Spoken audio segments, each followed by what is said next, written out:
नमस्कार, स्वागत है आप सभी का द इकोनॉमिस्ट में। तो कैसे हैं आप सब? आशा करता हूं कि आप सब बढ़िया हैं। तो चलिए शुरुआत करते हैं एक कोट के साथ। Use your smile to change this world, don't let this world change your smile. तो जब भी बाहर निकले, जब अपने दोस्तों से मिले, किसी से भी बातचीत करें तो एक स्माइल अपने फेस पर जरूर रखें, क्योंकि आपकी एक स्माइल जो है ना, दूसरे बंदे को काफी तरीके से चेंज कर सकती है। काफी पॉजिटिविटी जो ना वो क्रिएट कर सकती है दूसरे बंदे के भीतर। तो आपकी स्माइल मतलब एक जो मेडिसिन होती ना, उसके उसके जैसे काम कर सकती है। अभी जो मौजूदा हालात चल रहे तो उसमें तो ये बिल्कुल इंपॉर्टेंट बात है कि आपको पॉजिटिविटी ही रखकर अपनी माइंड में आगे बढ़ना है। जो भी न्यूज़ चैनल्स में आप देख रहे हो, डेली बहुत सारी चीजें आप वैक्सीन के बारे में पढ़ते हो, कोरोना वायरस की कैसे कितने वेरिएंट्स बनते जा रहे हैं, कितना मृत्यु दर बढ़ता जा रहा है। तो इन सब चीजों को आप साइड पे रख पाओगे जब एक स्माइल आप अपने फेस पे रखोगे। तो एक नई ऊर्जा ना आपके अंदर जो है वो पनपेगी। तो वही ऊर्जा आप जब दूसरे के सामने जब ट्रांसफर करोगे तो दूसरे को भी आपसे बेनिफिट होगा। लेकिन ऐसे नहीं बनना है कि जैसे दूसरा है, मतलब अगर दूसरे में नेगेटिविटी है तो वही नेगेटिविटी आपके अंदर भी आ जाए, तो आपकी स्माइल स्माइल जो है वो भी यहाँ पर खो जाए। तो ये चीज नहीं होने देनी, वर्ल्ड को अपने ऊपर हावी नहीं होने देना। तो आप जैसे हो, आप पॉजिटिव माइंड वाले बंदे हो, तो आपकी पॉजिटिविटी आगे स्प्रेड होनी चाहिए। तो आगे बात करते हैं। तो ये है आज का इकोनॉमिक टाइम्स न्यूज़पेपर, और ये है एडिटोरियल वाला पेज। तो शुरुआत करते हैं। तो एडिटोरियल डिस्कशन में हम ये वाला एडिटोरियल डिस्कस करेंगे और ये वाला, ओके। तो बाकी कुछ जो तीन एडिटोरियल्स हैं, यहाँ पर वैक्सीन के रिगार्डिंग ही बात की गई है। इसके रिगार्डिंग बहुत सारे एडिटोरियल्स हम ऑलरेडी डिस्कस कर चुके हैं। तो फिलहाल इन दो एडिटोरियल्स को अच्छे से डिस्कस करेंगे, और इसके अलावा जो प्रीलिम्स फोकस फैक्ट्स है, जैसे हमारा नया पैटर्न है, पहले कोट होगा, फिर प्रीलिम्स के यहाँ पर टॉपिक्स होंगे, और फिर एडिटोरियल डिस्कशन, और लास्ट में एक इकोनॉमी का कंसेप्ट डिस्कस होगा। तो लेक्चर शुरू करने से पहले एक लाइक जरूर कर दें और शेयर कर दें इस लेक्चर को ज्यादा से ज्यादा। और अगर आपको पीडीएफ चाहिए इस लेक्चर का, तो डिस्क्रिप्शन बॉक्स में टेलीग्राम चैनल का लिंक गिवन है, वहां पर जाइए, टेलीग्राम चैनल को ज्वाइन करें। डेली बेसिस पे वहां पर पीडीएफ अवेलेबल होते हैं। तो अभी बात करते हैं पहले प्रीलिम्स फैक्ट्स के बारे में। तो यहाँ पर मुद्रा लोन्स की बात की जा रही है। तो अभी देखो सिचुएशन खराब चल रही है, बहुत सारे राज्यों में मिनी लॉकडाउन्स लग रहे हैं। तो भारत सरकार ने कुछ सालों पहले मुद्रा नाम की एक स्कीम चलाई थी। तो वो क्या स्कीम थी उसको पूरी डिटेल में आगे मैं बताऊंगा आपको।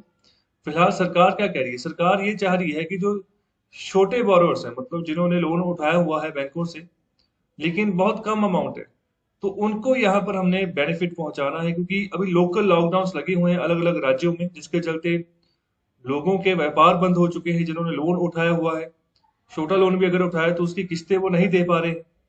ओके, तो अभी उनकी सहायता करनी, तो गवर्नमेंट यही बात कह रही है। जो लैंडर्स हैं, तो लैंडर्स यहाँ पर इंपॉर्टेंटली कौन होंगे? जो बैंक्स हैं हमारे।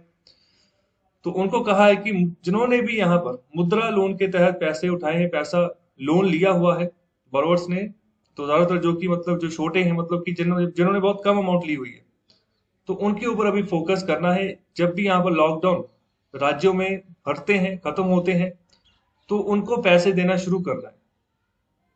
और साथ ही साथ यहाँ पर इंटरेस्ट सब्वेशन भी यहाँ पर दी जा रही है 2% की। मतलब कि जब भी यहाँ पर जो लोन यहाँ पर लिए हुए हैं, जैसे यहाँ पर शिशु लोन की बात कर रहे हैं, तो उसकी जो रीपेमेंट रीपेमेंट की जाएगी, तो उसके चलते वहां पर 2% की यहाँ पर छूट दे दी गई है इंटरेस्ट में, कि यहाँ पर ब्याज दर जो उसको कम कर देगा। लेकिन यहाँ पर शिशु लोन की कैटेगरी की बात की जा रही है। तो ये शिशु लोन क्या है, इसके बारे में आगे चर्चा करेंगे। तो ये यहाँ पर सैंक्शन होता है अमाउंट शिशु लोन के तहत, यहाँ पर प्रधानमंत्री मुद्रा योजना के तहत। और ये जो स्कीम है मुद्रा योजना, इसी महीने ये खत्म हो जाएगी। तो गवर्नमेंट ने पिछले साल भी ऐसा ही इंटरेस्ट सबमिशन यहाँ पर स्मॉल बोरोवर्स के लिए अनाउंस किया था, आत्मनिर्भर भारत अभियान के तहत। उस समय भारत सरकार ने अलग अलग पैकेजेस अनाउंस किए थे, एक बार 20 लाख करोड़ रुपए का, एक बार 3 लाख करोड़ रुपए का, तो छोटे छोटे अदारों को बेनिफिट पहुंचाया जाए। तो यहाँ पर सरकार ये चाह रही है कि ये जो मूव हमारा है, तो इससे हम चाह रहे हैं कि जो छोटे बिजनेस, छोटा व्यापार जो है, उसको सपोर्ट प्रोवाइड कर पाए। ये जो सेकंड वेव का समय चल रहा है, जिसके चलते इकोनॉमी हिल चुकी है दोबारा से, और दोबारा से माइग्रेंट वर्कर्स अपने घरों की ओर वापस जाना शुरू कर दिए हैं, और इस सिचुएशन को नॉर्मल करना है। और यहाँ पर बात की जा रही जो लोन यहाँ पर दिए जाते हैं शिशु लोन के तहत, तो उसकी जो अमाउंट होती है वो 50,000 रुपए तक की होती है अंडर प्रधानमंत्री मुद्रा योजना। तो ये अभी ये जो स्कीम सबमिशन जो यहाँ पर 2% की दी जाएगी ब्याज दरों में, ये इम्प्लीमेंट होगी through small industries development bank of India. Okay, तो ये भी एक रेगुलेटरी बॉडी है, इसके बारे में हम चर्चा करेंगे। तो लास्ट में यहाँ पर बात कर रहे हैं कि अगर 2021 के फिस्कल ईयर तक की बात करें तो यहाँ पर बैंकों ने अभी तक 2.79 लाख करोड़ का जो लोन है अभी तक सैंक्शन किया है। तो ये सैंक्शन अमाउंट है। तो यहाँ पर किस योजना के तहत किया, वही प्रधानमंत्री मुद्रा योजना के तहत, और जिसमें से 2.64 लाख करोड़ जो ना इतना पैसा यहाँ पर अभी बांटा गया है अलग अलग यहाँ पर लोन प्रक्रिया के तहत, जो कि मुद्रा योजना के तहत आती है। और आगे हम बात करेंगे प्रधानमंत्री मुद्रा योजना के बाद। तो मुद्रा का यहाँ पर क्या मीनिंग है? मुद्रा का मीनिंग है micro units development and refinance agency. Okay, तो ये इसकी फुल फॉर्म है मुद्रा की, तो इसका याद रखें इसको। इसके रिगार्डिंग एक बैंक भी बनाया हुआ है भारत सरकार ने। ओके, इसको हम मुद्रा बैंक बोलते हैं।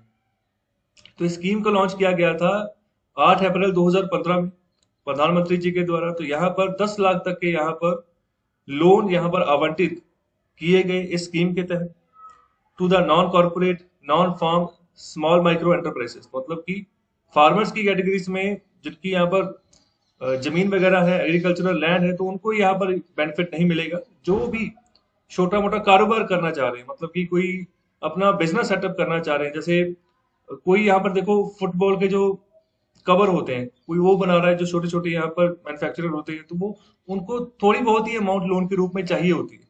50,000 हो गया, 1 लाख हो गया, 1.5 लाख हो गया, तो इतनी अमाउंट भी अगर उनको मिल जाए तो वो छोटा छोटा अपना काम जो है शुरू कर लेते हैं। तो जो बड़े प्लेयर्स हैं उनको वो वही सामान बनाकर जो है आगे पहुंचाते हैं। ओके, तो यहाँ पर इसी चीज जो छोटे छोटे प्लेयर्स जो है उनके ऊपर फोकस करने की यहाँ पर बात की जा रही है। तो ये इन लोन को आगे यहाँ पर बात कर रहे हैं कि कहाँ से मिलेगा। तो ये लोन मिलेगा जो आपके जो आम कमर्शियल बैंक है, जो यहाँ पर रीजनल रूरल बैंक है, स्मॉल फाइनेंस बैंक्स हो गए। ओके, तो यहाँ पर जो माइक्रो फाइनेंस इंस्टीट्यूशंस हैं, नॉन बैंकिंग फाइनेंशियल कंपनीज है, तो इन सभी जगह से आपको लोन इश्यू हो सकता है। तो बॉरोवर यहाँ पर जो है इन सभी लैंडिंग इंस्टीट्यूशंस में यहाँ पर अप्रोच कर सकते हैं, जा सकते हैं। तो ऑनलाइन भी अप्लाई किया जा सकता है, तो उस पोर्टल का लिंक भी यहाँ पर गिवन है। और अभी 3 तरीके का लोन होता है जिसकी मैंने शुरुआत में बात की थी, तो ये इंपॉर्टेंट बात है। तो यहाँ पर एक है शिशु। तो यहाँ पर सबसे कम अमाउंट जो सैंक्शन होती है लोन की, वो शिशु लोन के तहत ही होती है, 50,000 रुपए की। उसके बाद होता है किशोर, उसके बाद होता है तरुण। ओके, तो ये अलग अलग 3 कैटेगरीज होती हैं जिसके तहत जो जिस तरीके का लोन लेना चाह रहा है कोई, मतलब जितना बड़ा व्यापार है उस हिसाब से उसको उतना ज्यादा लोन लेना पड़ेगा। तो यहाँ पर वो आगे बढ़े तो यहाँ पर सरकार सहायता जो है प्रदान करती है। तो ये देखो, शिशु लोन के तहत यहाँ पर 50,000 रुपए तक की मदद होती है, लोन मिलता है इतना। और किशोर के तहत यहाँ पर जो है आपको 50,000 से ज्यादा का जो है आपको रकम मिलेगी। तो यहाँ पर अप टू 5 लाख रुपए तक आपको लोन के रूप में पैसा मिलता है। और अगर हम तरुण की बात करेंगे तो तरुण में 5 लाख से लेकर 10 लाख तक। ओके, तो बस यहाँ तक ही मैक्सिमम 10 लाख तक ही यहाँ पर मुद्रा योजना के तहत आपको लोन मिल सकता है। तो ये जो शिशु है, किशोर है, तरुण है, ये अलग अलग एज लिमिट्स हैं। ओके, जो बहुत छोटे बच्चे हैं जिनकी यहाँ पर अभी वो बालिगी हुई है, तो अभी उनको 50,000 रुपए की अमाउंट जो है यहाँ पर दी जाती है लोन के रूप में कि वो छोटा मोटा अपना कारोबार शुरू कर दें। तो इन तीनों की कैटेगरीज को और जो यहाँ पर लोन अमाउंट है इसको याद रखें, इसके रिगार्डिंग क्वेश्चन पूछा जा सकता है। इसके अलावा यहाँ पर मुद्रा के विजन की बात करें तो ये फाइनेंशियल सपोर्ट यहाँ पर प्रोवाइड करना चाह रहे हैं। ओके, जो जो ग्लोबल बेस्ट यहाँ पर प्रैक्टिसेस हैं, जो स्टैंडर्ड्स हैं, उसके हिसाब से कि अच्छा इकोनॉमिक और सोशल डेवलपमेंट हमारे यहाँ पर हो सके। और यहाँ पर मिशन की बात करें तो ये चाह रहे हैं कि inclusive, sustainable and value based entrepreneur culture यहाँ पर डेवलप किया जाए। मतलब ऐसा है कि लोग नौकरियां नहीं करें, लोग जो है ना वो खुद से अपना कारोबार डेवलप करें, अपना बिजनेस डेवलप करें। तो ऐसा कल्चर डेवलप हो भारत में, तो ये इसके चलते यहाँ पर ये स्कीम बनाई गई है। और इसके अलावा अगर बात करें small industries development bank of India, तो ये भी अपेक्स रेगुलेटरी बॉडी है भारत की। और यहाँ पर इसका जो जिम्मेदारी वो है ओवरऑल रेगुलेशन करना और यहाँ पर लाइसेंस यहाँ पर प्रदान करना कि इनको जो माइक्रो फाइनेंस इंस्टीट्यूशन होते हैं भारत में, ओके, इनका काम भी यहाँ पर लोन प्रोवाइड करना ही होता है। लेकिन इनकी जो अमाउंट सेक्शन लिमिट होती है वो थोड़ी कम होती है। तो यहाँ पर ये जो सिडबी है, शॉर्ट फॉर्म में इसको सिडबी बोलते हैं, तो इसको जो यहाँ पर जो जिस मंत्रालय के तहत ये काम करता है, मिनिस्ट्री ऑफ फाइनेंस है, भारत सरकार। इसका हेडक्वार्टर याद रखें लखनऊ में है। ओके, तो यहाँ पर इसको बनाया गया था 1990s में। ओके, तो ये भी बात जो है ध्यान रखें। तो कुछ इंपॉर्टेंट यहाँ पर टर्म्स मैंने यहाँ पर डिस्कस की। आगे बात करते हैं अर्बन रेमिटेंस की। तो यहाँ पर जो अर्बन रेमिटेंस होता है उसमें 30% की गिरावट देखने को मिली। तो ये होता क्या है? तो ज्यादातर यहाँ पर जो इम्पैक्ट देखने को मिला है वो महाराष्ट्र, दिल्ली। ओके, तो यहाँ पर ज्यादा देखने को मिला है in comparison to Gujarat and Karnataka. तो होता क्या है, देखो हमारा देश जो है, बहुत सारे लोग जो है ना अलग अलग देश के कोनों से निकलते हैं, तो किन्हीं बड़े शहरों में जाते हैं, बड़े राज्यों में जाते हैं जहाँ पर कारोबार थोड़ा रहता है अच्छा खासा, और वहां पर जाकर काम करते हैं। जैसे आप देखो यूपी बिहार से बहुत सारी माइग्रेंट लेबर आती है, महाराष्ट्र में काम कर रही है, वहां पर इंडस्ट्रियल सेटअप काफी ज्यादा है, दिल्ली में काम कर रही है, कि गुजरात में काम कर रही है, तो यहाँ पर भी फैक्ट्रीज बहुत ज्यादा है। तो वो जब वहां से काम करते हैं तो अपने घर को पैसा भेजते हैं। ओके, घर को पैसा भेजते, तो घर उनका कौन सा है? वही यूपी बिहार। तो इस यहाँ पर कंडीशन को हम यहाँ पर रेमिटेंस भेजते हैं कि अर्बन रेमिटेंस आई है, कुछ पैसा आया जो कि यहाँ पर भेजा जा रहा है अपने ही देश के एक इलाके से दूसरे इलाके तक। तो कुछ रेमिटेंस कंपनीज जो है तो वो यहाँ पर बात रख रही हैं कि यहाँ पर ज्यादा इम्पैक्ट महाराष्ट्र और दिल्ली में देखने को मिल रहा है, तो वहां पर लॉकडाउन वगैरह लग रहे हैं ज्यादातर, और माइग्रेंट लेबर जो है वापस अपने घरों की ओर जा रही है। ओके, तो जिसके चलते देखो अब यहाँ पर जो लोग काम करते हैं महाराष्ट्र में, दिल्ली में, काम धंधा ही अगर छिन गया तो पैसे कहाँ से आएंगे? तो कैसे वो अपने हिंटरलैंड, अपने जो घर है वहां तक वो पैसे पहुंचाएंगे? तो सेकंड वेव जो है बहुत घातक रही है पहली वेव से भी। तो यहाँ पर सिग्निफिकेंट ड्रॉप यहाँ पर देखने को मिल रहा है। यहाँ पर 30% ड्रॉप देखने को मिला है, जो भी यहाँ पर रेमिटेंस बिजनेस होता है, जो पैसे एक जगह से दूसरी जगह पर जहाँ पर जो पहुंचाए जाते हैं। ओके, तो अभी 2000 करोड़ की बात करें कि कम से कम इतना यहाँ पर, इससे ज्यादा जो है पैसा प्रोसेस होता है, डोमेस्टिक ट्रांसफर जो होते हैं हर महीने। ओके, तो एक एरिया से जो किसी अपने जो यहाँ पर गांव पर जो पैसे भेजती हैं वो बैंकों के थ्रू भी भेजे जा सकते हैं, यहाँ पर जो अलग अलग कंपनीज हैं उनके थ्रू भी पैसे भेजे जा सकते हैं। तो ये बात कही गई है किसी बड़ी रेमिटेंस कंपनी के सीईओ के द्वारा। तो अगर महाराष्ट्र की बात करें तो one of the biggest contributor है डोमेस्टिक रेमिटेंस इंडस्ट्री में, तो यहाँ पर इसका शेयर जो है 15 से 20% का है। दूसरे नंबर पर गुजरात आता है, तीसरे नंबर पर कर्नाटक आता है। तो इसका सीक्वेंस याद रखें, पहले महाराष्ट्र, दूसरा गुजरात, तीसरा कर्नाटक। तो यहाँ पर 6 मेजर कॉरिडोर्स हैं भारत के भीतर, जहां पर अच्छा खासा रेमिटेंस निकल कर आता है। मतलब जो रेमिटेंस ओरिजिनेट करते हैं, मतलब जहां से पैसा उठता है और दूसरी एरिया में छोटे शहरों में जाता है। जैसे जैसे हम बात करें दिल्ली की, महाराष्ट्र, गुजरात की। और दूसरी ओर जो बड़े रिसीवर हैं, जहां जो पैसा यहाँ पर जिनके पास पहुंचता है वो कौन सा है? सबसे पहले नंबर पर बिहार है, फिर मध्य प्रदेश है, फिर राजस्थान है, फिर उत्तर प्रदेश है। ये बिगेस्ट रिसीवर है जहां पर पैसा मुंबई, दिल्ली या फिर गुजरात या कर्नाटक से इन जगह पर पहुंचता है। ओके, तो आई होप आपको बात थोड़ी पकड़ में आ गई है। तो इसके अलावा जो सबसे इंपॉर्टेंट बात है वो है कि भारत को पूरे वर्ल्ड में, तो यहाँ पर रेमिटेंस सबसे ज्यादा कहाँ से आता है? तो पहले तो ये बात देखो कि पूरी दुनिया में सबसे ज्यादा रेमिटेंस कौन सी देश में पहुंचता है, बाहर बाहर के देशों में जो पैसा आता है, तो भारत उसमें टॉप पर है। तो ये 2020 का यहाँ पर जो है टॉप 10 रेमिटेंस रिसीविंग कंट्रीज की लिस्ट है। तो यहाँ पर भारत पहले नंबर पर। तो भारत पिछले काफी सालों से पहले नंबर पर है। तो अभी 2020 की बात की जा रही है, 83.1 यहाँ पर बिलियन यूएस डॉलर्स है, जो कि अमाउंट भारत में आई है सन 2020 की यहाँ पर बात कर रहे हैं। तो ये 2019 के कंपैरिजन में थोड़ी कम ही आई। ओके, तो अभी दूसरे नंबर पर चाइना रहता है, मैक्सिको, फिलीपींस, इजिप्ट, पाकिस्तान। पहले 4 या 5 आपको पता होना चाहिए। ओके, तो सब दुनिया का सबसे बड़ा रेमिटेंस रिसीवर जो है भारत है। जो भी लोग, भारतीय लोग जो है फॉरेन कंट्रीज में जाकर काम कर रहे हैं, ओके, तो वहां पर जो भी पैसा कमाते हैं तो भारत में अपने परिजनों को जो पैसा भेजते हैं, ओके, तो वो रेमिटेंस अमाउंट है। ओके, तो उसमें भारत पहले नंबर पर है। तो दूसरी बात, कौन से देश से सबसे ज्यादा पैसा भारत को आता है? वो है यूएई। पहले नंबर पर यूएई है, दूसरे पे यूएस है, फिर सऊदी अरेबिया, फिर कुवैत, फिर Qatar, UK, Oman, Nepal, Canada, Australia. Okay, तो ये पूरी की पूरी सीक्वेंस है। पहले 5 जो है आपको याद होने चाहिए, UAE, United Arab Emirates, USA, Saudi Arabia, Kuwait, Qatar. UAE की कैपिटल क्या है? कमेंट बॉक्स में आंसर करें। और आगे देखो, ये 2018 का डाटा है। यहाँ पर ये जो एशियन कंट्रीज है, जो मतलब भारत के साथ जिनका बॉर्डर है, इंडिया सबसे टॉप मोस्ट है, पूरे वर्ल्ड में टॉप मोस्ट है। तो यहाँ पर जो दूसरे नंबर पर अगर एशियन कंटेंट की बात करें, या फिर इंडिया के जो यहाँ पर साउथ एशियन नेशंस है, जो बाउंड्री नेबर कंट्रीज, उनकी बात करें तो पाकिस्तान दूसरे नंबर पर है। तीसरे नंबर पर बांग्लादेश, नेपाल, श्रीलंका, अफगानिस्तान, भूटान, मालदीव्स। तो ये मिलियंस के हिसाब से यहाँ पर ये डॉलर्स की अमाउंट है जो बताई जा रही है। तो आगे बढ़ते हैं, तो अभी बात करते हैं एडिटोरियल नंबर 1 की। तो यहाँ पर बात की जा रही है सस्टेनेबल स्ट्रेटेजी ऑनर्स बहुगुणा। तो कल भी जब हमने प्रीलिम्स फोकस फैक्ट्स पढ़े थे तो वहां पर हमने सुंदरलाल बहुगुणा जी की बात की थी, जिनका की डिवाइस हो गया अभी। उनकी 94 ईयर की आयु थी और उनको जाना जाता है एक एनवायरमेंटलिस्ट के तौर पर कि पर्यावरण की रक्षा के लिए उन्होंने काफी एफर्ट्स किए अपने समय में।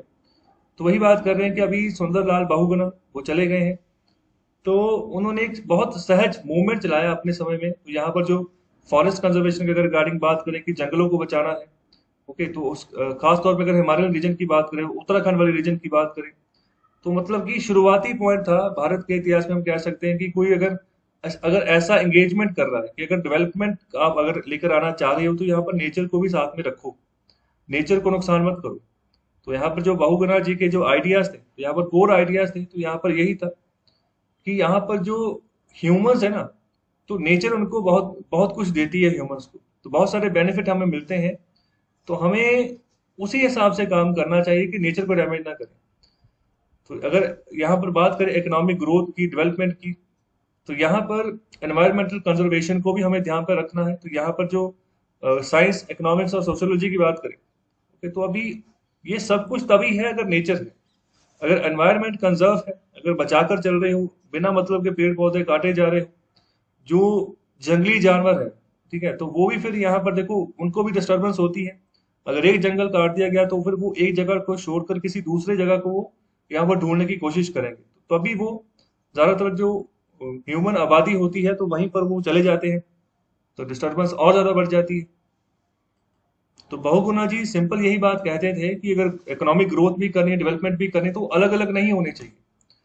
ओके, तो हमें यहाँ पर प्रोडक्ट करके चलनी है सब चीजें। ओके, तो यहाँ पर आगे बात की जा रही है फार फार टू लॉन्ग, मतलब अगर और भी हम लंबे समय के हिसाब से बात करें तो नेचर और डेवलपमेंट जो है ना, तो इनको ज्यादातर देखा जाता है कि आपस में ही लड़ने वाली फोर्सेस है, आपस में ही इनका कोई कंपटीशन। ओके, तो एक और नेचर हो गया और एक और डेवलपमेंट हो गया। अगर हमने कोई डैम बनाना है तो वहां पर पहले पहाड़ को काटेंगे तो जंगल जो है वो बर्बाद होगा, फिर वहां पर कंस्ट्रक्शन एक्टिविटीज होगी, बहुत बड़ी पैमाने पर यहाँ डिस्प्लेसमेंट होगी। ओके, तो अभी जब डैम बनेगा, पानी रुकेगा, अगर बाद में फ्लड्स आने के चांसेस और वो ज्यादा हो जाते हैं। मगर कोई कोई नीचे वाला एरिया है तो वो डूब जाता है पूरे तरीके से। ओके, तो ये पूरा सिनेरियो यहाँ पर बन जाता है। ओके, तो आगे यहाँ पर बात कर रहे हैं कि जो बहुगुणा है तो उनको याद किया जाता है चिपको मूवमेंट के चलते। तो चिपको नाम का मूवमेंट मैंने कल भी डिस्कस किया था, जिसमें ऐसा था कि जो पेड़ हैं उनके साथ चिपक जाना है। तो बहुत सारी इन्होंने टीम अपनी बनाई थी उस समय, डेवलप की कि पेड़ों के साथ चिपक जाओ। तो यहाँ पर इसी चलते से, इसी के नाम से यहाँ पर चिपको मूवमेंट शुरू हो गया पूरे देश में, काफी इसका नाम फैला। तो किताबों में भी इसको पढ़ाया गया चिपको मूवमेंट को, एनवायरमेंट के चलते। यहाँ पर जो एनवायरमेंट की जो बुक्स होती है एनसीईआरटी की, तो वहां पर भी चैप्टर इसके रिगार्डिंग है। लेकिन यहाँ पर बहुत कम अटेंशन यहाँ पर दी गई। तो यहाँ पर जो इनका आइडिया था इकोलॉजी जो है ना, परमानेंट इकोनॉमी, मतलब जो हमारा नेचर है वही परमानेंट इकोनॉमी है, उसके साथ ज्यादा खिलवाड़ मत करें। तो यहाँ पर ह्यूमन बींग्स की बात करें तो यहाँ पर डिपेंडेंट है नेचर के ऊपर। अगर उनको खाना चाहिए, पानी चाहिए, ऑक्सीजन चाहिए, ओके, तो यहाँ पर जिंदगी अगर जीनी है धरती के ऊपर, ओके, तो जो चीजें भी पर्याप्त रूप में हमें चाहिए तो वो हमें धरती ही देगी, वो हमें नेचर ही देगी। नेचर एक यहाँ पर एसेट है।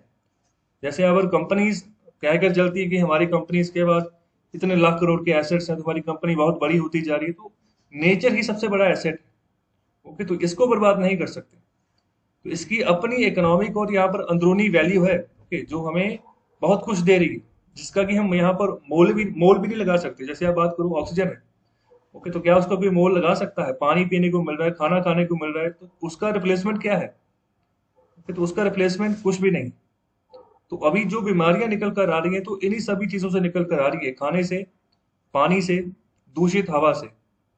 ओके, तो इसीलिए यहाँ पर इसकी अपनी इंटरेस्टिंग वैल्यू है। तो फॉरेस्ट की अगर यहाँ पर बात करें तो ये बहुत बड़े पैमाने पर जो हमें सर्विसेज प्रोवाइड करते हैं जो यहाँ पर ह्यूमन बींग को चाहिए होती हैं। ये पूरी तरीके से जो हमारा हाइड्रोलॉजिकल सिस्टम है, जो पानी का जो बहाव होता है, जो यहाँ पर फ्लो होता है, उसको कंट्रोल करके चलते हैं, प्रोटेक्ट करके चलते हैं, ज्यादा नुकसान ना हो यहाँ पर आसपास के एरियाज का। जो सॉइल डिग्रेडेशन हो जाती है होते, तो उनको अगर फॉरेस्ट होंगे तो मिट्टी को पकड़ कर रखेंगे। अगर फ्लड भी आते हैं बड़े पैमाने पर तो सॉइल एरोजन नहीं होगा, सॉइल डिग्रेडेशन नहीं होगा। ओके, मतलब मिट्टी की क्वालिटी भी यहाँ पर खराब नहीं होगी। तो यहाँ पर सॉइल एरोजन, यहाँ पर सॉइल डिग्रेडेशन, दोनों चीजें यहाँ पर ध्यान रखें। तो अगर पेड़ कट होते हैं तो मिट्टी की क्वालिटी भी यहाँ पर वो भी खराब होनी शुरू हो जाती है। दूसरी ओर जो फॉरेस्ट की बात करें तो एज ए कार्बन सिंक्स भी वो ऑपरेट करते हैं। जहाँ पर कार्बन डाइऑक्साइड की मात्रा ज्यादा निकल निकल रही है किसी एरिया में, तो वहां पर अगर पेड़ ज्यादा से ज्यादा लगाए जाते हैं तो वो उनको अब्जॉर्ब करते हैं। क्योंकि पेड़ों की जो यहाँ पर प्रोसेस है, नेचुरल प्रोसेस यही है कि वो कार्बन डाइऑक्साइड को यहाँ पर अब्जॉर्ब करते हैं और यहाँ पर ऑक्सीजन छोड़ते हैं। ओके, तो अभी बहुत इंपॉर्टेंट वैल्यू इनकी है। ओके, लेकिन अभी कुछ लोग ऐसा भी है कि पेड़ों को मेडिकल ऑक्सीजन के साथ रिलेट करके यहाँ पर जोड़ रहे हैं। तो कई बार मैंने कुछ ऐसे भी न्यूज कंसर्न देखे हैं जहाँ पर अगर किसी बंदे में ऑक्सीजन की कमी पाई जा रही है तो उसको पेड़ के नीचे बैठाया जा रहा है। तो वो अलग बात है। मेडिकल ऑक्सीजन जो है प्योर फॉर्म में प्योर ऑक्सीजन है वो। अगर आप बाहर की हवा की बात करोगे तो वहां पर ऑक्सीजन की कंटेंट मात्रा बहुत कम होती है, नाइट्रोजन सबसे ज्यादा होता है जो नॉर्मल हवा होती है। तो लेकिन जो मेडिकल ऑक्सीजन की बात करोगे तो वो प्योर ऑक्सीजन है। तो वहां पर 95 से 96% ऑक्सीजन ही ऑक्सीजन है, तो फिर जो कि यहाँ पर क्रिटिकल पेशेंट को चाहिए अभी इस समय में। तो आगे यहाँ पर बात कर रहे हैं कि हमारी जो वेलबींग है तो उसमें भी बहुत बड़ा कंट्रीब्यूशन है नेचर का। ओके, तो यहाँ पर स्पिरिचुअल बिलीफ की भी अगर बात करें तो उसका भी काफी बड़े पैमाने पर कंट्रीब्यूशन है नेचर का ही उसमें। सो यहाँ पर जो मैन्युफैक्चर्ड यहाँ पर जो ह्यूमन एसेट्स हैं, ओके, तो मैन्युफैक्चर्ड जो ह्यूमन एसेट्स हैं, तो अभी जरूरत है कि नेचर का जो एप्रिसिएशन है, जो डेप्रिसिएशन है, उसके हिसाब से हमें यहाँ पर कुछ तालमेल बिठाकर चले। ओके, तो नेचर में अगर कुछ नुकसान होता है, डेप्रिसिएशन हो गया हमारा, अगर फॉरेस्ट चले गए, जैसे हम कहते हैं ना हमारी करेंसी एप्रिशिएट होगी, डेप्रिशिएट होगी, तो उसमें ऐसा होता है कि यूएस डॉलर के मुकाबले में करेंसी की वैल्यू कम हुई कि जब ज्यादा हुई। तो बिल्कुल इसी तरीके से अगर नेचर लॉस हुआ हमारा तो वो हमारा डेप्रिसिएशन हो गया, हमारा नेचुरल एसेट जो था उसमें डेप्रिसिएशन आई। अगर कुछ जोड़ते हैं, कुछ नया पेड़ लगा दिया तो उसमें आपने कुछ एप्रिसिएशन की। इसको यहाँ पर समझने की जरूरत है। ओके, तो यहाँ पर इसका मतलब ये नहीं है कि डेवलपमेंटल एक्टिविटीज से हम एक्साइटेड हो जाए। ओके, तो यहाँ पर अगर सड़कों का निर्माण करना है, ट्रांसमिशन लाइंस बिछानी है, पावर प्रोजेक्ट्स लगाने हैं, या फिर मिनरल माइनिंग करनी है, तो ये सब कुछ होता रहेगा, लेकिन इस तरीके से करो कि मतलब कि जो नेचर वाला जो हमारा नेशन का सबसे बड़ा एसेट है ना, जो बेस है, वो उसको हम कहीं गवा ना दें। ओके, तो वो अगर एक पेड़ आज काट दिया जाता है, दूसरी जगह पर अगर नया पेड़ लगेगा तो उसको होने होने में काफी समय लगेगा उसको। लेकिन अभी डेवलपमेंट के नाम पर कुछ भी मतलब सरकारों की तरफ से ज्यादा ध्यान नहीं दिया जा रहा है, खासतौर पे जो राज्य सरकारें। तो अगर किसी नए प्रोजेक्ट को अगर कोई सैरगाह बनानी है ना, तो आसपास अगर पेड़ है तो पेड़ों को काट दो, चाहे पता नहीं कितने साल पुराने वो पेड़ है, जो कि गलत बात है। तो यहाँ पर जो फॉरेस्ट है, तो यहाँ पर उनको क्लियर किया जा रहा है। तो यहाँ पर उनको अगर क्लियर किया जा रहा है तो हमें उनको एसेट डेप्रिसिएशन के तौर पर मानना होगा। जब भी हम यहाँ पर कोई भी प्रोजेक्ट अगर लगा रहे हैं वहां उस एरिया में फॉरेस्ट को काट कर, जब भी उसके यहाँ पर कॉस्ट निकालें या बेनिफिट निकालें कि उस प्रोजेक्ट का क्या फायदा होगा, तो उस समय यहाँ पर ऑथर बात करें कि एसेट डेप्रिसिएशन, जो हमारा नेचुरल एसेट डेप्रिसिएशन हुआ, तो उसको भी काउंट करें साथ में। ओके, तो जो हमारा प्रेजेंट सिस्टम है तो वो यहाँ पर जो है नेचर की जो वैल्यू है ना, कुछ भी नहीं लगा रहा। तो नेचर की जीरो वैल्यू लगाकर हम यहाँ पर चल रहे हैं, क्योंकि हमें सब कुछ आसानी से मिल रहा है। पीने को पानी आसानी से मिल रहा है, सांस लेने को हवा आसानी से मिल रही है नॉर्मल ज्यादातर लोगों को। लेकिन आप देखो जिन लोगों को जो दिल्ली वाली साइड में रह रहे हैं, तो कैसी हवा में वो सांस ले रहे हैं, उनसे पूछ कर देखो। नॉर्मल एयर क्वालिटी इंडेक्स भी बहुत खराब है उनका। तो जहां पर एयर क्वालिटी ही इतनी ज्यादा खराब होगी तो वहां पर जो ये ऐसे वायरसेस हैं तो उनके फैलने के भी चांसेस बहुत ज्यादा रहते हैं। तो यहाँ पर बात करें कि मेन स्ट्रीमिंग इनकॉर्पोरेशन यहाँ पर की जाए of nature as an asset. Okay, तो मुख्य मुद्दे में यहाँ पर इसको लेकर आना होगा, नेचर को एज ए एसेट। तभी यहाँ पर जो सस्टेनेबल ग्रोथ है हमारी वो हो सकती है फ्यूचर में। तो हम जो है नेचर को इग्नोर नहीं कर सकते। तो देखो सुंदरलाल बहुगुणा 94 ईयर्स के बुजुर्ग आदमी, पूरी जिंदगी यहाँ पर उन्होंने लड़ाई लड़ी है। तो एक टेहरी डैम यहाँ पर बन रहा था उत्तराखंड में, तो जिसके खिलाफ इन्होंने विरोध किया। उन्होंने वहीं पर अपना आश्रम बना लिया।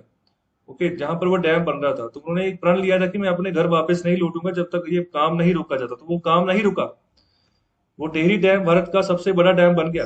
ओके, तो लेकिन वो भी फिर वहीं रहे, उनकी मृत्यु भी अभी वहीं से हुई जहां पर उन्होंने लास्ट टाइम प्रण लिया था कि नेचर को बचाओ, नेचर खराब नहीं होना चाहिए, उसके ऊपर कोई भी फोकस नहीं कर रहा है। आप इसके बारे में क्या सोच रहे हो और आपके क्या एफर्ट्स हैं, तो थोड़ा सा आप खुद भी एनालिसिस करें कि नेचर को संभालने में आपके क्या एनालिसिस हैं, आपने क्या किया है।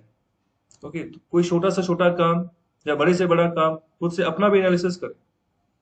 तो चलिए आगे बढ़ते हैं। और अभी हम बात करते हैं एडिटोरियल नंबर 2 की।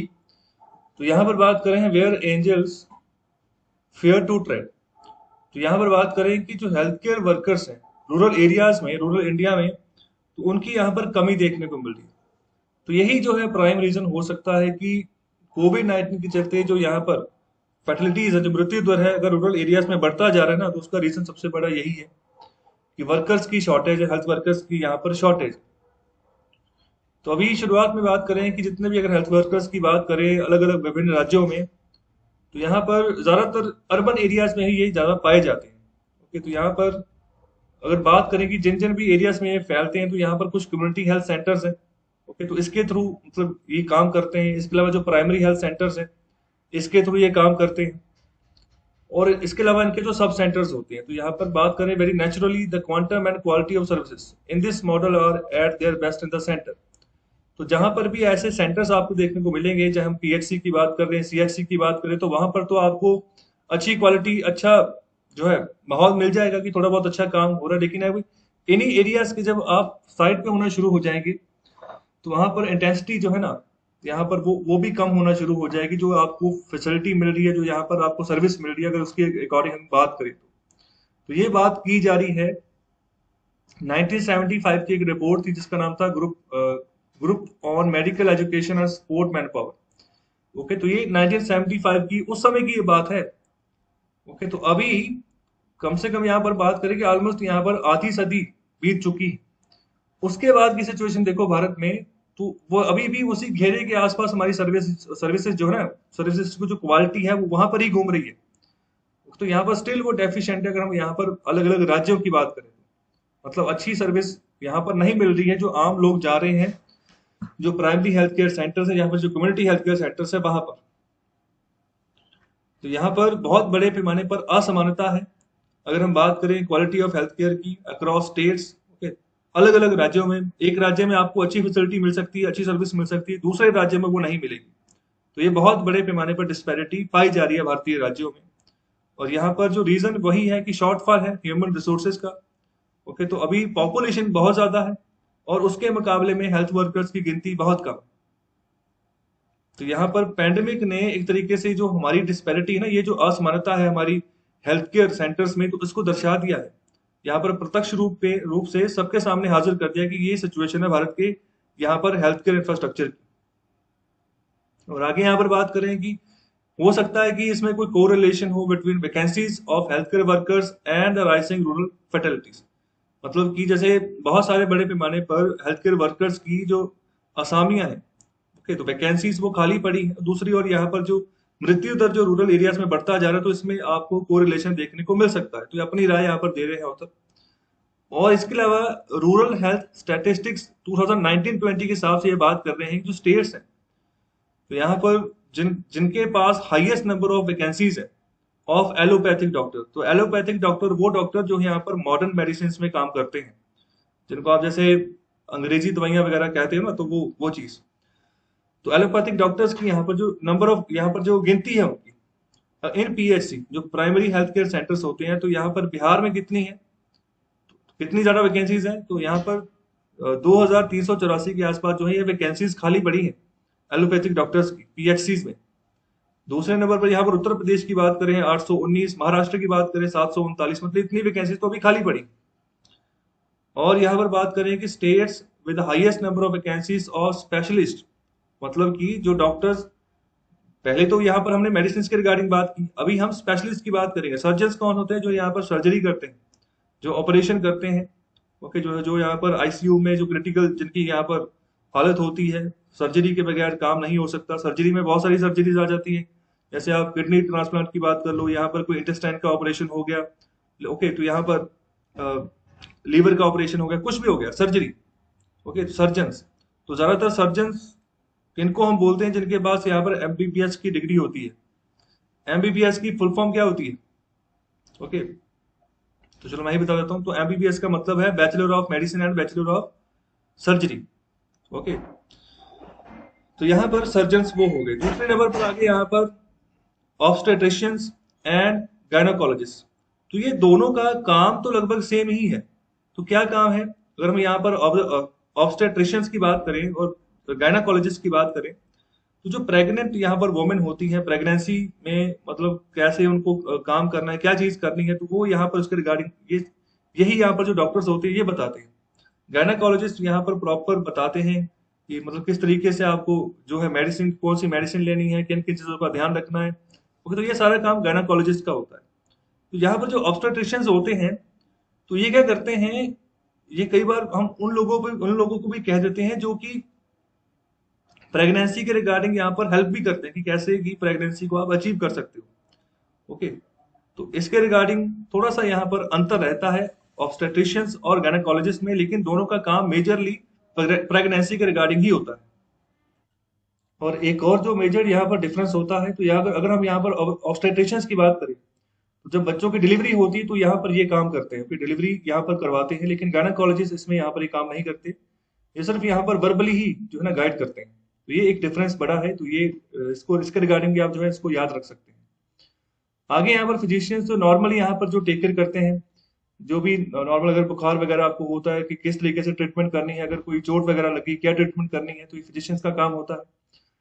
इसके अलावा बात कर रहे हैं यहाँ पर पेडियाट्रिशियंस की, ओके, तो इनका क्या काम होता है? तो यहाँ पर इनका काम होता है कि जो नवजात बच्चा है उससे लेकर जो चिल्ड्रन है, यहाँ पर जो अडोलेसेंट्स है, मतलब जिनकी उम्र 18 साल से कम है, उन सबको यहाँ पर ट्रीटमेंट प्रोवाइड करना, ओके, तो ये इनका काम होता है, ओके। तो ये अलग अलग कैटेगरीज हैं जो स्पेशलिस्ट होते हैं अपने अपने फील्ड के, ओके। तो अभी इनके वैकेंसीज की बात कर रहे हैं कि सीएचसीज में जो यहाँ पर कम्युनिटी हेल्थ सेंटर्स होते हैं, वहां पर यूपी में यहाँ पर 1355 के आसपास है, उड़ीसा में 1159 के आसपास है, ओके, 69 के आसपास, सॉरी, मध्य प्रदेश में 986 है, राजस्थान में 938। तो ये वैकेंसीज हैं, जो पोस्ट है अभी खाली पड़ी। और आगे यहाँ पर बात कर रहे हैं कि दूसरा जो यहाँ पर रीढ़ की हड्डी होते हैं किसी भी हेल्थ केयर सिस्टम की, वो यहाँ पर होती है उनकी नर्सेस। तो उनकी अगर यहाँ पर हाईएस्ट नंबर ऑफ वैकेंसीज की बात करें नर्सिंग स्टाफ की पीएचसीज में और सीएचसीज में, तो यूपी यहाँ पर टॉपर है, तो यहाँ पर 2349 के आसपास, बिहार में यहाँ पर जो है 2248 के आसपास, राजस्थान में ओके 2236 के आसपास। और यहाँ पर जो हेल्थ की बात करें तो ये भी बात ध्यान रखिए, स्टेट सब्जेक्ट है, ओके, स्टेट सब्जेक्ट यहाँ पर 3 तरह की लिस्ट है भारत सरकार का, जो हमारा जो कॉन्स्टिट्यूशन है उसके रिगार्डिंग। एक होती है यूनियन लिस्ट, एक होती है स्टेट लिस्ट, तीसरी होती है कंकरेंट लिस्ट। तो यहाँ पर ये स्टेट लिस्ट में आता है जो हेल्थ सब्जेक्ट है, ओके। तो राज्य जो है ना वो बातें हैं कि हेल्थ के रिगार्डिंग वो कार्य कुछ ना कुछ यहाँ पर कार्य करें, स्कीम्स यहाँ पर निकालें, अपनी जनता को उनकी हेल्थ को यहाँ पर ध्यान पे रखें। अगर यहाँ पर ये कॉन्करेंट लिस्ट में होता तो यहाँ पर बाध्य होती, यहाँ पर यूनियन गवर्नमेंट भी और यहाँ पर राज्य सरकारें भी दोनों यहाँ पर काम करेंगी। तो इसका मतलब ये नहीं कि यहाँ पर केंद्र सरकार काम नहीं करती, तो वो भी राशि यहाँ पर जो है वो यहाँ पर प्रदान करती रहती है राज्यों को। तो इसके अलावा बात करें कि जो गवर्नमेंट ऑफ इंडिया है, तो उन्होंने भी यहाँ पर बहुत सारे स्टेप्स अभी लिए हैं, जिस तरीके से यहाँ पर जो मेडिकल पर्सनल है, तो उनकी यहाँ पर डिमांड जो है ना वो मतलब उनको सही किया। मतलब कहने का मतलब ये है कि जहां जहां पर जितने बड़े पैमाने पर मेडिकल पर्सनल चाहिए तो उनको तैनात किया जा सके, तो उसके रिगार्डिंग भी कुछ यहाँ पर स्टेप्स चले हैं। जैसे यहाँ पर अभी कोविड-19 के फाइट के रिगार्डिंग अगर हम बात करें, तो जून 2020 की यहाँ पर बात की जा रही, गवर्नमेंट ऑफ इंडिया ने यहाँ पर 15,000 करोड़ की यहाँ पर फंडिंग सपोर्ट यहाँ पर दी थी स्टेट गवर्नमेंट्स को, कि वो एडिशनल 2200 स्पेशलिस्ट और यहाँ पर 4,685 जो मेडिकल ऑफिसर्स हैं और 25,593 के आसपास जो स्टाफ नर्सेस हैं उनको यहाँ पर रिक्रूट करें, एडिशनल यहाँ पर बात की जा रही है, ओके। तो ये जून 2020 की बात करें जब पैंडेमिक अपनी चरम सीमा पे था भारत में, वो जो फर्स्ट वेव की जब यहाँ पर बात चल रही थी। आगे यहाँ पर बात, सबसे बड़ी जो बात है वो क्वालिटी कंसर्न है, ओके, कि जो यहाँ पर मेडिकल पर्सनल हम यहाँ पर देंगे, या मतलब उनके पास कुछ क्वालिटी होगी। ऐसा तो नहीं है कि मतलब कि अभी सिर्फ वो पास हुए हैं और उनको निकाल कर जो है हमने रिक्रूट कर लिया और उनको पता भी कुछ नहीं है कि जो है टीका जो है वो उसको कैसे लगाना है। तो बहुत सारे ऐसे केसेस निकलते हैं। तो कई बार ऐसा एरिया, जैसे मैं खुद का अगर अपना एक्सपीरियंस बताऊं, तो बहुत सारे ऐसे एरियाज जहाँ जहाँ पर सरकारी हॉस्पिटल है लेकिन बहुत रिमोटली एरिया है। तो वहां पर अगर कोई पेशेंट पहुंच भी जाता है सरकारी हॉस्पिटल में, तो वहां पर नर्सेस को यही नहीं पता होता है कि जो सिरिंज होती है वो उसको कैसे लगाना है। तो उसके लिए भी गूगल के ऊपर यहाँ पर सर्च किया जाता है, कौन सी यहाँ पर अगर बुखार है तो कौन सा टीका लगेगा, फिर भी यहाँ पर गूगल के ऊपर सर्च किया जाता है। तो ये सिचुएशन है। ओके, तो ये सिचुएशन, इससे थोड़ा सही होना पड़ेगा।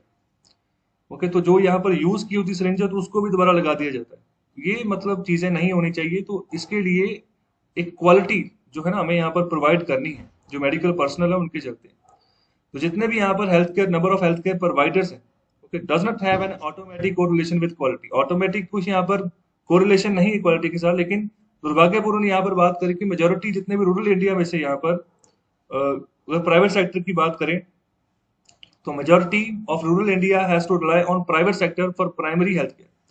तो प्राइमरी हेल्थ केयर जैसे शुरुआती में कोई भी चीज आपको, जैसे बुखार हो गया, ओके, इसके अलावा जो भी लक्षण वगैरह अगर आपको मिलते हैं, सिर दर्द है, कुछ भी हो रहा है, तो प्राइमरी जो आपको केयर मिलती है, तो यहाँ पर उसकी बात करें कि ज्यादातर तो रूरल इंडिया भी यहाँ पर प्राइवेट सेक्टर के ऊपर ही डिपेंडेंट रहता है। तो उनके आसपास का जो क्लिनिक हो गया, ओके, गांव का जो क्लिनिक हो गया, ओके, तो वहां पर वो जाते हैं। तो इसके अलावा बात करें कि formally untrained health care providers are the first point of contract of for all doctors visits. ये यहाँ पर बड़ी इंपॉर्टेंट बात यहाँ पर की जा रही है कि जितने भी लोगों को यहाँ पर अगर मिलते हैं, जो गांव वाले ज्यादातर जो लोग जिनको प्रेफर करते हैं प्राइवेट सेक्टर में, तो ज्यादातर वो अनट्रेन्ड हेल्थ केयर प्रोवाइडर्स होते हैं। मतलब उनकी ट्रेनिंग वगैरह वगैरह कुछ नहीं हुई, सिर्फ डिग्री हाथ में आ गई है और यहाँ पर अपना क्लिनिक खोल लिया। तो वही जो है ना, ज्यादातर उन्हीं को एज ए डॉक्टर जो है सबसे पहले विजिट किया जाता है, क्योंकि उन्हीं को डॉक्टर माना जाता है कि जो आम लोग उनके पास गांव के एरिया में चले जाते हैं। अनट्रेन्ड हेल्थ केयर प्रोवाइडर्स होते हैं वो, कोई ट्रेनिंग वगैरह नहीं है कि कैसे ट्रीटमेंट देना है लोगों को, क्या दवा देनी है कब। तो बस ऐसे ही सीखते हैं। किसी अगर कोई यहाँ पर कोई डॉक्टर है तो उसके साथ यहाँ पर जो है मदद के तौर पर चले गए, उससे सीख लिया, फिर अपना यहाँ पर क्लिनिक खोल लिया। तो ये सिचुएशन चलती है। 2020 की एक स्टडी है, तो यहाँ पर 1519 विलेजेस को यहाँ पर कवर किया गया, यहाँ पर 19 भारतीय राज्यों में से। तो ये 2009 की यहाँ पर बात कर रहे हैं। तो टू इंडियंस नाम से यहाँ पर ये रिपोर्ट, पूरा नाम ऐसे है, to Indians the structure of primary health care markets in rural Indian villages with implications for policy. तो ये पूरी की पूरी यहाँ पर जो है ये पेपर है, स्टडी है, जो कि हमें बता रहा है कि यहाँ पर जो 68% जो हेल्थ केयर प्रोवाइडर्स हैं प्राइवेट सेक्टर जो हमें यहाँ पर दे रहा है गांव के एरिया में, उनके पास फॉर्मल ट्रेनिंग है ही नहीं।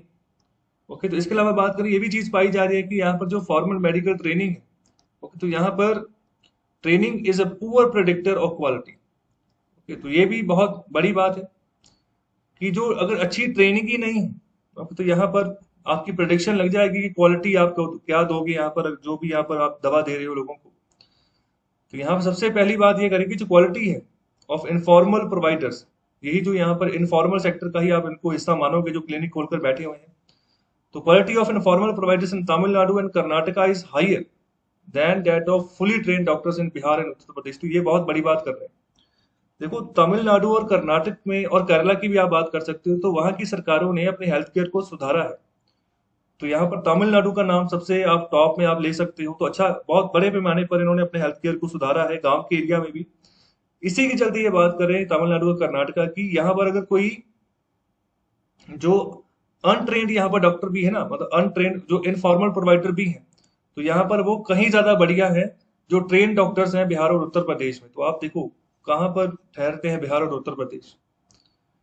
और इसके अलावा ये भी पाया गया स्टडी में कि यहाँ पर जो शेयर है of informal providers doesn't decline with socio economic status. Okay, अगर यहाँ पर अगर घर की जो अगर हालात की बात करूं, फाइनेंशियल सिचुएशन की बात करूं, या फिर किस तरीके का इकोनॉमी है, जैसे अगर कहे कि सरकारों के पास पैसा नहीं है, फंडिंग नहीं है कि कैसे वो हेल्थ केयर वर्कर्स प्रोवाइड करें, तो उसके ऊपर ये मतलब उसके ऊपर ये डिपेंड नहीं करते कि जो यहाँ पर अगर इनफॉर्मल प्रोवाइडर्स की हम बात करें, क्योंकि उनकी अगर गिनती कम होती जा रही है, तो इसका वजह यहाँ पर रीजन ये है कि सरकारें यहाँ पर पैसा नहीं लगा रही है। तो प्राइवेट प्लेयर्स के तौर पर भी ये उभर रहे हैं। तो यहाँ पर कौन सा सरकार पैसा लगा रही है? ओके, तो फिर भी तो वो आगे आकर अपनी सेवाएं दे रहे हो, तो यहाँ पर अच्छी सेवाएं वो दे रहे हैं, चाहे इनफॉर्मल सेक्टर के तौर पर ही वो यहाँ पर काम कर रहे हैं। तो आगे यहाँ पर बात करें कि ये जो है शार्पली यहाँ पर जो है तेजी यहाँ पर देखी जा रही है। तो there seems to be a case for training informal providers. तो यहाँ पर इस तरीके से भी आप देख सकते हो कि इनफॉर्मल प्रोवाइडर्स को ट्रेनिंग यहाँ पर दिए जाने की यहाँ पर जरूरत है। आप दे सकते हो जहां पर आपको लग रहा है कि जरूरत है। तो भारत के अलग अलग राज्यों, जैसे मैंने शुरुआत में बात की, बहुत बड़ी डिस्पैरिटी है। कुछ राज्य काफी अच्छा कर रहे हैं हेल्थ केयर वर्कर्स में, यहाँ पर हेल्थ सेक्टर के रिगार्डिंग। कुछ राज्य बहुत पुअर है। और अभी बहुत इंपॉर्टेंट बातें यहाँ पर की जा रही हैं। तो यहाँ पर ऐसा क्यों है कि हमारे यहाँ पर शॉर्टेज है डॉक्टर्स की, ओके, नर्सेज की, हेल्थ केयर प्रोवाइडर्स की, ओके। तो यहाँ पर ये भी बात रख रहे हैं। तो आगे बढ़ते हैं। तो यहाँ पर कुछ फैक्टर्स हैं जो ये कह रहे हैं कि जो अभी हमारा जो जो यंग मेडिकल प्रैक्टिशनर्स है जो कि रूरल एरियाज में काम कर रहे हैं, तो उसके रिगार्डिंग हमें यहाँ पर ये कुछ बातें ध्यान में रखनी होगी। जो नए बच्चे आ रहे हैं, जिनको अभी पता नहीं, जिनको ट्रेनिंग नहीं, जो ट्रेन नहीं है, तो सबसे पहली यहाँ पर बात करें कि जो रीजन है कि मतलब जिसके चलते ये सब कुछ देखने को मिल रहा है, तो सबसे पहला रीजन यहाँ पर जो नोटिफिकेशन आती है रिक्रूटमेंट की, उसमें काफी डिले हो जाता है।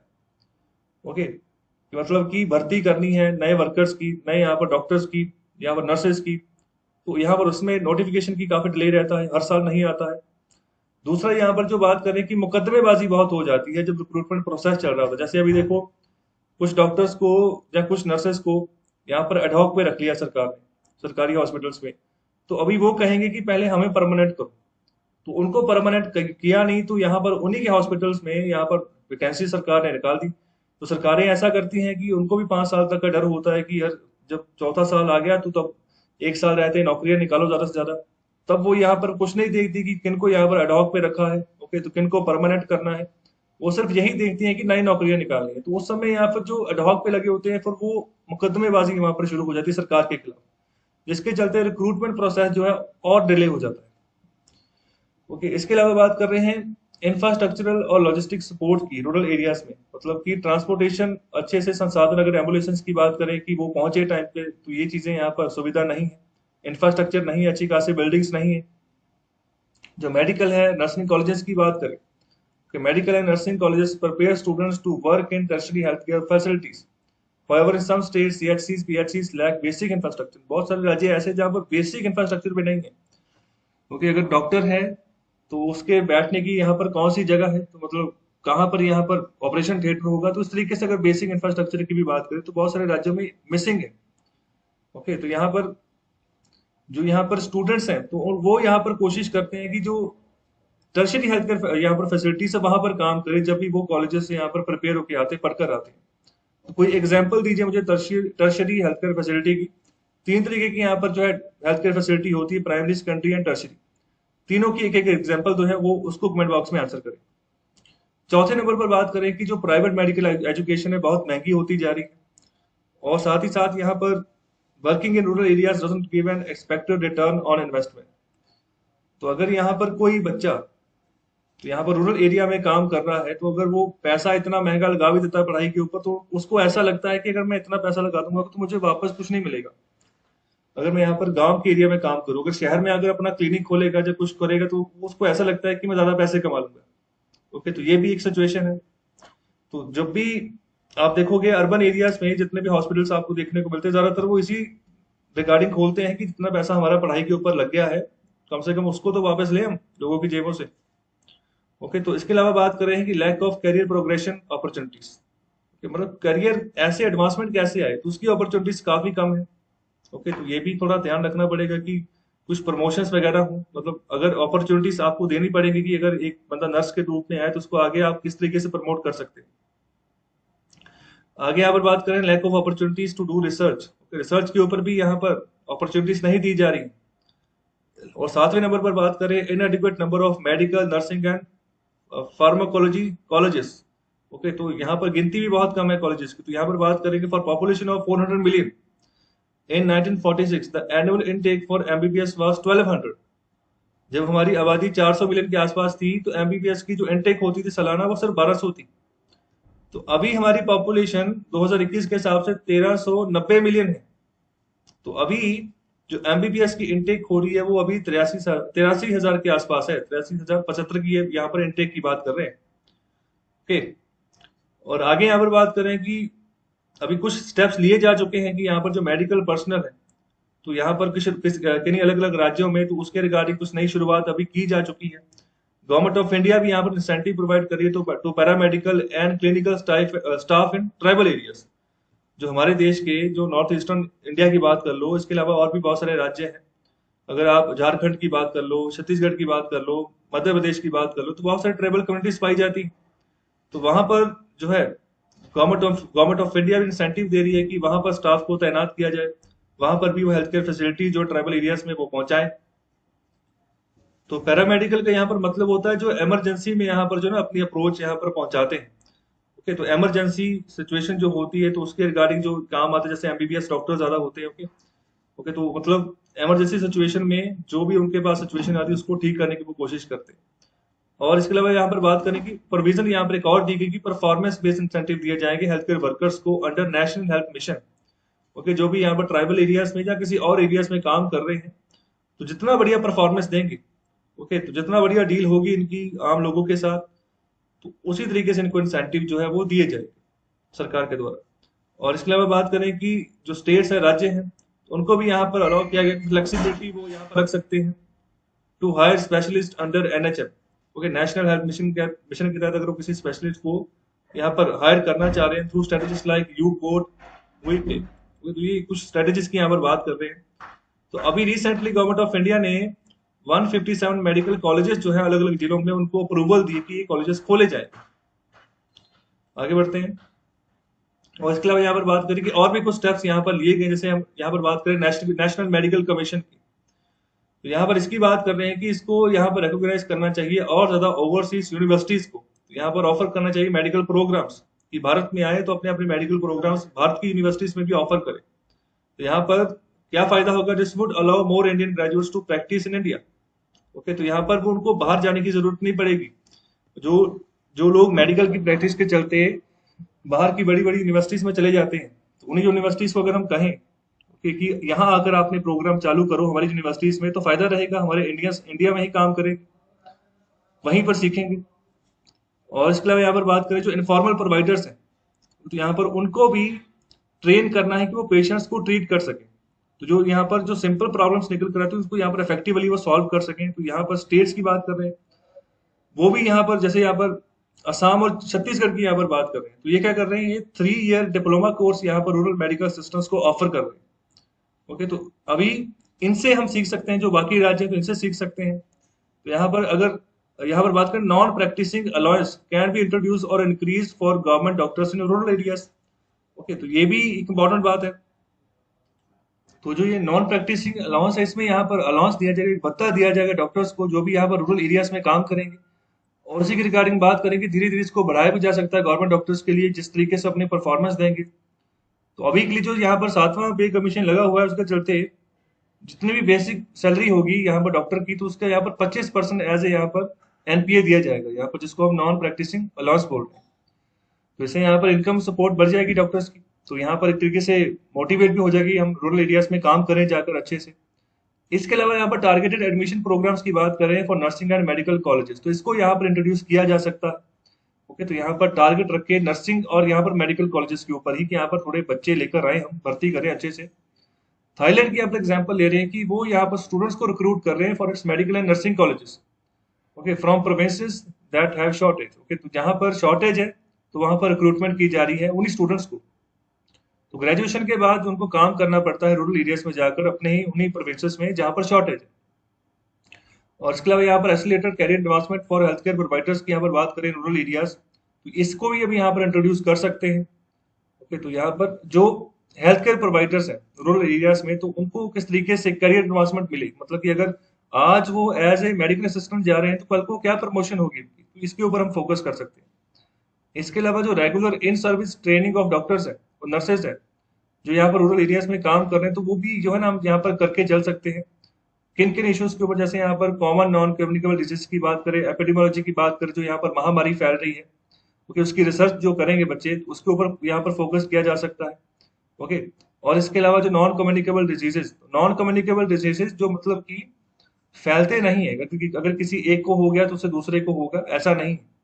जैसे मैं यहाँ पर हार्ट के रिलेटेड जो डिजीजेस होती है उनकी बात कर लूँ, डायबिटीज की बात कर लूँ, ओके, तो ये सभी यहाँ पर एनसीडीज है, ओके, नॉन कम्युनिकेबल डिजीजेस है। तो यहाँ पर कुछ कम्युनिकेबल डिजीजेस होते हैं जो फैल जाते हैं, छूत की बीमारियां, तो वो कौन कौन सी होती हैं, तो उसका आंसर कमेंट बॉक्स में करें। कोई 4 या 5 यहाँ पर कम्युनिकेबल डिजीजेस का यहाँ पर आंसर करें कमेंट बॉक्स में, आपको पता होना चाहिए अलग अलग। ओके, आंसर राइटिंग में आपको फायदा होगा। और यहाँ पर अभी समय आ चुका है कि रेजिलेंट हेल्थ के जो सिस्टम है भारत में, उसको यहाँ पर डेवलप किया जाए, और जो फ्यूचर पैंडेमिक्स आते हैं तो उससे कैसे डील करना है, और जो भी हेल्थ इमरजेंसीज और निकल कर आती है उससे कैसे डील करना है, इससे यहाँ पर हम सिचुएशन को सीख पाए, उसके रिगार्डिंग हम तैयारी कर पाए। तो 2 ऑथर है इस आर्टिकल के, एक है डेब्रॉय जो कि चेयरमैन है, और सिन्हा जो है वो असिस्टेंट कंसल्टेंट है economic advisory council to the prime minister. तो इनके द्वारा ये आर्टिकल लिखा गया है। तो अभी बात करते हैं आज के इकोनॉमिक कंसेप्ट के बारे में। तो आज का जो टॉपिक है वो है एनवायरमेंटल अकाउंटिंग। तो एक तरीके का यहाँ पर अकाउंटिंग का मेथड है जिसमें यहाँ पर इकोलॉजिकल और एनवायरमेंटल डैमेजेस जो यहाँ पर किए जा चुके हैं इकोनॉमिक एक्टिविटीज के चलते, ओके, तो यहाँ पर उन्हीं को यहाँ पर हम देखते हैं इन द मॉनेटरी टर्म्स के, मतलब कि एनवायरमेंट का पैसों की टर्म में कितना नुकसान किया। ओके, जैसे अभी देखो, कुछ भी अगर एक्टिविटीज हो, अगर एनवायरमेंट को अगर आप नुकसान पहुंचा रहे हो, पेड़ों को काट रहे हो, तो यहाँ पर उसको मॉनेटरी टर्म में यहाँ पर अंदाजा लगाएंगे, इसको हम बोलेंगे एनवायरमेंटल अकाउंटिंग कर रहे हैं, कि मॉनेटरी टर्म्स में कितना नुकसान आपने कर दिया, कितने पेड़ काट दिया, उसका उसका कितना यहाँ पर एक ह्यूमन को यहाँ पर डैमेज हो सकता है, तो मॉनेटरी टर्म में उसको हम यहाँ पर डैमेज जो है उसको निकालेंगे। तो यहाँ पर वही बात करेंगे इंटीग्रेटेड एनवायरनमेंट और इकोनॉमिक जो ग्रीन अकाउंटिंग है, तो यहाँ पर इसका मतलब यही होता है कि जो सोशियो इकोनॉमिक परफॉर्मेंस होती है, जो इसके एनवायरमेंटल इफेक्ट्स होते हैं, मतलब कि जो हम प्लान करके चलते हैं, हमें डेवलपमेंट करनी है, तो उसके चलते नेचर के साथ जो भी हम खिलवाड़ करते हैं तो उसका एनवायरमेंटल जो इफेक्ट होता है, तो अभी इन सभी कंसर्न्स को हम यहाँ पर देखते चलते हैं। तो यहाँ पर जो भी हमारी जो मेन स्ट्रीम इकोनॉमिक प्लानिंग और पॉलिसीज होती है उसमें, तो यहाँ पर अंदाजा होता है कि इकोनॉमिक एनवायरमेंटल अकाउंटिंग हम पहले करके चलते हैं कि कितना एनवायरमेंट को नुकसान होगा।